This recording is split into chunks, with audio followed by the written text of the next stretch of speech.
The Smashing Pumpkins' Aghori Mhori Mei album review. Let's chat about it. Hey friends, what's going on? John here from What's Spinning here tonight to chat about this latest surprise album from legendary alternative rock band The Smashing Pumpkins. At one point, one of my favorite artists, probably ever, one of the most influential artists to me ever. I grew up with a lot of their albums, whether it be Gish or Siamese Dream or Melancholy and the Infinite Sadness, and in my older years I've personally adored albums like Adore and Machina as well, and for many years I thought the band could do no wrong, but we have certainly been on a very interesting path with the band ever since. And I mean, we have gone places that I never in my wildest dreams thought that we'd actually go with them. Lineup changes, passionless material, bloated ideas, a lot of these things plagued down so many records over the last couple of years. Also, over the last 2 years, we got the displeasure of having to sit through the Entombed trilogy, which is just, oh, it's so much. Now, let me tell you, in 2024, for me at least, when Billy Corgan out of nowhere announces they're going to be releasing a new album, just a new album out of the blue, and it's an album where he kind of went back to that old Smashing Pumpkins alternative rock formula. These are words that did not exactly excite me to listen to this record. This was not an easy one for me to dive into. However, this album very much is Billy Corgan and crew going back to some extent, some sort of basics, and you know what? It's actually not that bad. Yeah, that was weird for me to say too, and trust me, this album is far from anything wild or new or revolutionary, but you know what? Billy does seem focused as well do the rest of the band. This album's intro track, the very long progressive Edin, is actually pretty cool. It makes me feel like the Smashing Pumpkins actually collectively sat down for more than 15 or 20 minutes together to write a track in 2024. That's weird, but this opening riff is really memorable. The volume is definitely turned up as far as the passion goes. There's a little tension, there's a little explosivity, and most importantly, James, Billy, and Jimmy actually sound like fired up. I mean, it is a truly terrifying thought that my initial reaction to this track was, wow, this sounds like Zeitgeist era Smashing Pumpkins. We've definitely been through the ringer. But honestly, this opening track really does pack quite of a punch. It's got some teeth to it. Oh yeah, this thing is just about 7 minutes long. Yeah, that was terrifying going into it. But it progresses really nicely, and I would not mind listening to it a few more times. Pretty weird, huh? Pentagrams also follows suit. It's another really great track. The sense of mystique on this track is really well done. It's, dare I say, exciting. This riff's got some bite to it. The vocals, maybe some of Billy's most passionate here, and Jimmy Chamberlin, not only on this track, he really shines throughout this whole record. The drumming on this thing is pretty great. The chorus really packs a punch too. This whole entire track is a build up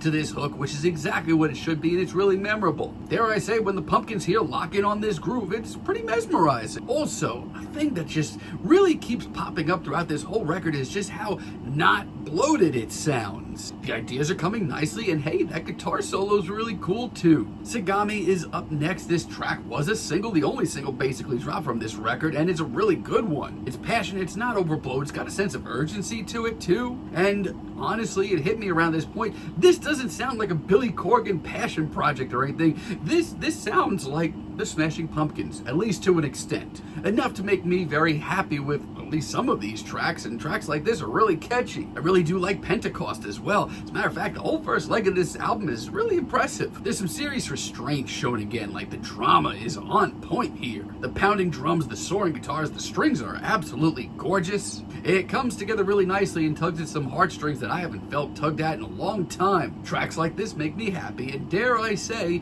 this album may be the best thing that they've dropped since like the Machina era. But while definitely a big leap, we are most certainly not there yet, friends. We absolutely still get some stinkers here. War Dreams of Itself, for example. Wow, this one's rough. This track for me just brings back some seriously bad memories. It's so sluggish. I mean, God, this chugging riff. Ugh. Instantly, everything about this track just becomes grating. It really does get under my skin. Then we get tracks like Goeth the Fall, where it just sounds like all of a sudden Billy Corgan and company are trying way too hard.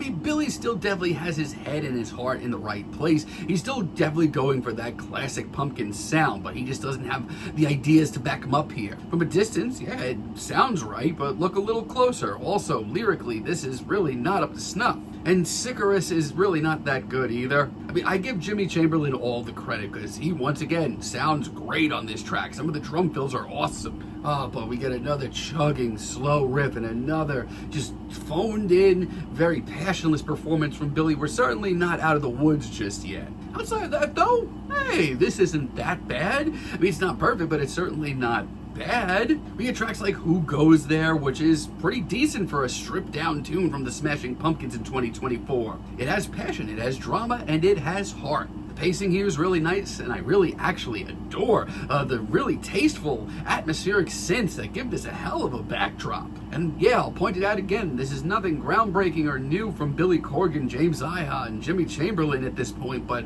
Jesus Christ, like, this is at least them playing with some passion. 999 did take me a little longer to get into. It's got a little grunginess to it. It definitely has that true blue classic Smashing Pumpkins sound. It's got some depth too. It just sounds so big. It's probably my favorite deep cut of the bunch, and honestly, it could have been a single. And once again, it's a pretty long track, 6 minutes. It could have been an absolute disaster, but they're working really well with it. And the final minute, God, it's easily the heaviest material here. Some definite alternative metal. Wow. Now, Mumau as a finale, it's kind of middle of the road. I actually really love how hushed and dainty and quaint the instrumental is on this track. It's very charming, it's very nocturnal, the strings, once again, really nice. Oh, but I just really am not into Billy's performance again. This track just feels a little incomplete, but listen, we have been through a lot of really crappy Smashing Pumpkins records. Like, thinking back to it, we have sat through, the Oceana Project and Monuments to an Elegy and whatever the hell that was with Shiny and Oh So Bright and the Atum trilogy. We have been through a lot.